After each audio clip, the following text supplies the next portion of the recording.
नमस्कार दोस्तों, मैं नीरज जहांगीर स्वागत करता हूं आपका पाठशाला क्लासेस के इस YouTube प्लेटफॉर्म पर।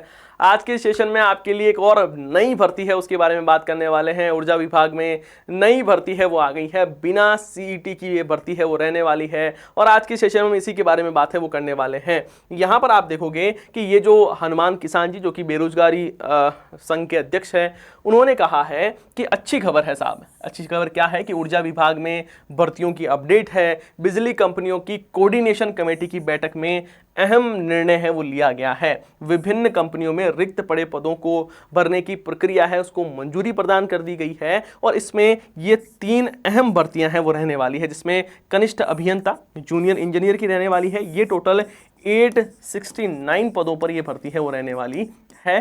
दूसरी बात करें यहाँ पर जूनियर अकाउंटेंट की 371 पदों पर यह भर्ती रहेगी और कनिष्ठ वाणिज्य सहायक जो ग्रेड 2 है ये टोटल 765 पदों पर यह भर्ती है वो रहने वाली है। तो ये 3 अहम भर्तियां आने वाली है और बैठक की अध्यक्षता ऊर्जा सचिव आरती डोगरा ने की है, ये ऐसा इन्होंने बताया है। वहीं आप यहां पर देखोगे कि जो फर्स्ट न्यूज है वो भी यही कह रहा है कि ऊर्जा विभाग में खुलेगी भर्तियों का पिटारा। बिजली कंपनियों की कोऑर्डिनेशन कमेटी की बैठक हुई है और यहां पर फैसला है वो लिया गया है और ये जो भर्तियां हैं वो रहने वाली है। कुल मिला के अब मोहर लग गई है। पहले भी हमने इस पर एक वीडियो बनाया था, उसमें लगभग 80,000 के समथिंग व्यूज है और आप सबने उस वीडियो को भी पसंद किया था। अब यहां पर मैं आपको फिर बता दूं कि ये एक जूनियर जो आपके JVNL जूनियर अकाउंटेंट वैकेंसी है उसके बारे में हम पहले बात करते हैं, क्योंकि इसकी सबसे ज़्यादा डिमांड है। मतलब बहुत बच्चे हैं वो इसका काफ़ी टाइम से तैयारी कर भी रहे हैं और मेरे पास में बहुत सारे इसके बारे में मैसेज भी आते रहते हैं। तो ये इसका पहले से ही पता था कि ये 271 पदों पर ये भर्ती है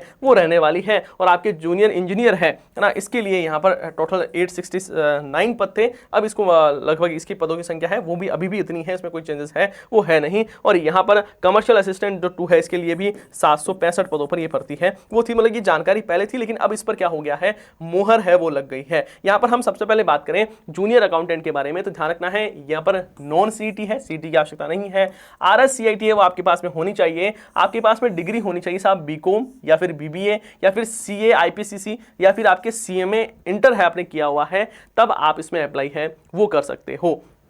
यहां पर आप बात करें पदों की संख्या के बारे में बता ही दिया है। 18 से लेकर 40 साल की आपकी उम्र है तो आप अप्लाई कर सकते हो। बाकी जो आपकी कैटेगरी है उसके अकॉर्डिंग आपको एज रिलैक्सेशन भी मिलता है। फिर यहां पर बात करें कि सर सैलरी कितनी मिलेगी, तो यहां पर देखना जूनियर अकाउंटेंट के बारे में बात करें तो L10 की ये रहने वाली है, जिसमें आपको 33,800 रुपए पर मंथ मिलने वाले हैं। जो आपका प्रोबेशन पीरियड रहेगा उसमें आपको 23,700 रुपए हैं वो पर मंथ मिलेंगे। साथ ही यहां पर बात करें जूनियर असिस्टेंट कमर्शियल के बारे में तो ये L5 की है। यहाँ पर आपके 20,800 रुपये मिलने वाले हैं और 14,600 रुपये आपके लिए प्रोबेशन पीरियड में जो 2 साल का राजस्थान में जो प्रोबेशन पीरियड होता है उसमें आपको ये सैलरी है वो मिलने वाली है। ये आपको ध्यान रखना है। आगे देखो हम बात करते हैं साहब नेक्स्ट, यहाँ पर सिलेबस के बारे में बात करें। जो जूनियर अकाउंटेंट है उसके बारे में बात की जाए तो यहाँ पर सैलरी में सिलेबस है उसमें पार्ट A में 60% का वेटेज रहने वाला है। पार्ट A में आपके जो सब्जेक्ट्स हैं वो आपसे पूछे जाने वाले हैं, जिसमें आपके देखो अकाउंटिंग वगैरह है, इनकम टैक्स है, कॉस्ट अकाउंटिंग है, theory on practical of auditing वगैरह है, यहाँ पर मैनेजमेंट अकाउंट है। ये आपके जो सिलेबस रहता है जो आपका सब्जेक्ट है उसके अकॉर्डिंग यहाँ पर ये 60% का वेटेज रहेगा।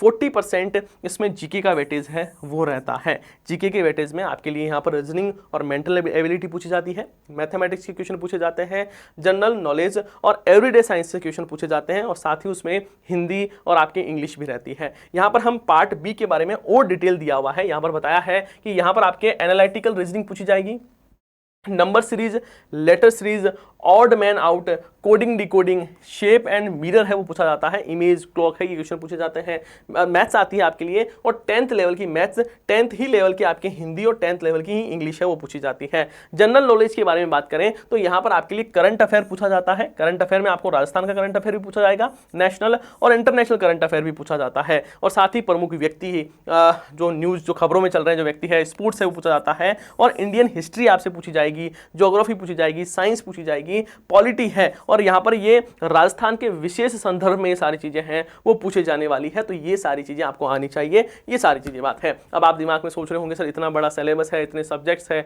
यहाँ पर साथ ही जो टेक्निकल वाले सब्जेक्ट भी है, ऐसे कैसे हम कवर करने वाले हैं? तो मैं आपको बता दूं कि इसके लिए पाठशाला क्लासेस ने आपके लिए स्पेशल कोर्स है वो लॉन्च कर दिया है। ये पहले से कोर्स चल रहा है, मतलब पहले से मतलब यहाँ पर अभी भी बहुत सारे बच्चे हैं वो हमारे ऑफलाइन सेंटर में पढ़ रहे हैं, और यहाँ पर ये जो कोर्स है वो आपके लाइव और रिकॉर्डेड कोर्स है वो रहने वाला है, जिसकी फीस आपके लिए मात्र 4,999 रुपए रखी गई है।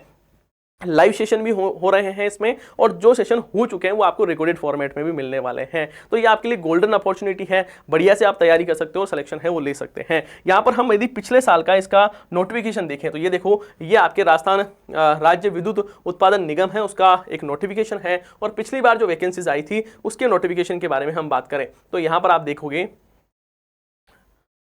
यहाँ पर मैं आपको बताता हूँ, ये पुराने साल वाला नोटिफिकेशन है जिसमें बताया हुआ है किस पद के लिए कितना चीज़ रहने वाली है। और यहाँ पर हम आगे इसको थोड़ा सा देखें तो ये आपके सैलरी वाला मैंने आपको बता ही दिया है, असिस्टेंट पर्सनल ऑफिसर वगैरह बहुत सारे यहाँ पर 5 प्रकार के जो पद है उन पर पिछली बार वैकेंसी निकाली गई थी, और पिछली वैकेंसी के अकॉर्डिंग ही मैंने आपको यहाँ पर आपकी जो योग्यताएं वगैरह है वो सारी चीज़ें हैं वो मैंने आपको बताई है। जूनियर अकाउंटेंट को आप फिर से देख लेना, यहाँ पर ये सारी योग्यता रहने वाली है। लिखा हुआ candidate must hold a graduate degree in commerce और business administration from a recognised university, और you must have pass intermediate examination of institute of cost accounts of India. ये जो मैंने बताया था, आपके पास में आईपीसीसी है वो रहना चाहिए, है ना, ये जरूर रहना चाहिए। उसके साथ में आपके पास में या फिर आपने एमबीए कर रखा है फाइनेंस में, तब भी आप इसमें जूनियर अकाउंटेंट में अप्लाई है वो कर सकते हो। बीकॉम आपने कर रखा है, बीकॉम ऑफ मिनिमम 2 ईयर्स है कर रखा है, तब अप्लाई कर सकते हो इसमें। बाकी आपके पास में ओ लेवल सर्टिफिकेट है वो भी होना चाहिए, ये भी आप ध्यान रखना है। बाकी यहाँ पर हम बात करें जूनियर असिस्टेंट कॉमर्शियल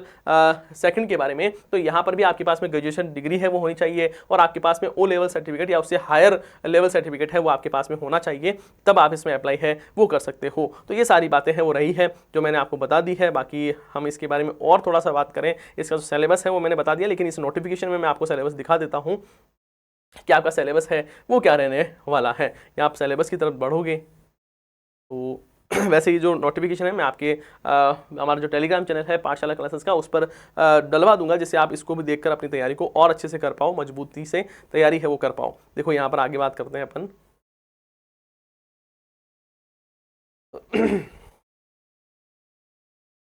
यहाँ से देखो, यहाँ से आप देखोगे मैंने आपको जूनियर अकाउंटेंट का जो सिलेबस है, जूनियर अकाउंटेंट का सिलेबस ये मैंने आपको बता दिया है। उसके साथ ही यहाँ पर हम स्टेनोग्राफर का ये रहा, और उसके बाद में यहाँ पर ये देखो junior assistant commercial assistant grade 2 के बारे में बात करें तो 40% तो आपके कंप्यूटर है वो पूछा जाने वाला है, जिसमें आपके रीजनिंग यहाँ पर जो इसका फेज़ 1 है उसमें कंप्यूटर बेस्ड जो रिटर्न एग्जाम है थ्रू ऑनलाइन मोड है वो आपके लिए होने वाला है। 2 घंटे का ये पेपर है वो रहेगा, जिसमें आपके रीजनिंग मेंटल एबिलिटी पूछी जाएगी, mathematics, general knowledge, Hindi, English है वो पूछी जाने वाली है, ये आपको ध्यान रखना है। और दूसरा यहाँ पर हम बात करें कि आपके लिए मेंटल एबिलिटी की टॉपिक्स जो मैंने आपको बताएं वही 10th लेवल की चीज़ें हैं वो आपके लिए दी हुई है, लगभग सेम वैसा रहने वाला है। और यहाँ पर जो इसका फेज 2 है ये 60% का रहने वाला है। इसमें आपके टाइपिंग टेस्ट है वो होगा, इसमें आपके टाइपिंग टेस्ट है वो होने वाला है, जैसे स्पीड टेस्ट होगा 10 मिनट का, है ना, और एफिशिएंसी टेस्ट 10 मिनट का होगा हिंदी में, और 25-25 अंक का ये रहने वाला है। और बाकी यहाँ पर स्पीड टेस्ट है वो 10-10 मिनट का रहेगा, इसमें आपको 25-25 अंक है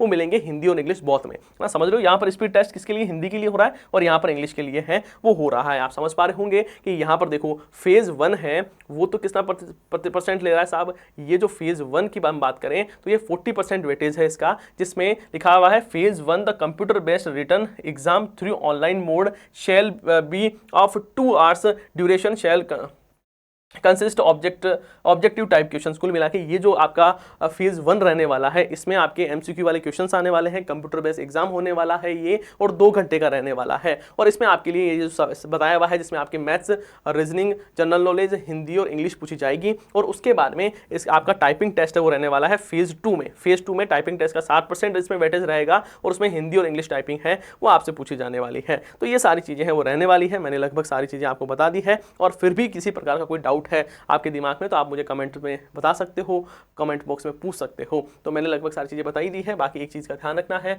आपके लिए अच्छा मौका है, आप तैयारी कर सकते हो। जूनियर अकाउंटेंट का कोर्स है वो अवेलेबल है, उसके साथ में कनिष्ठ वाणिज्य सहायक और कनिष्ठ अभियंता है, उसकी भी तैयारी कर सकते हो। लेकिन आपके पास में योग्यताएं हैं वो होनी चाहिए। अब भी कोई डाउट हो तो कमेंट बॉक्स में जरूर पूछ लेना। हम मिलते हैं नेक्स्ट सेशन में, तब तक के लिए जय हिंद, जय भारत।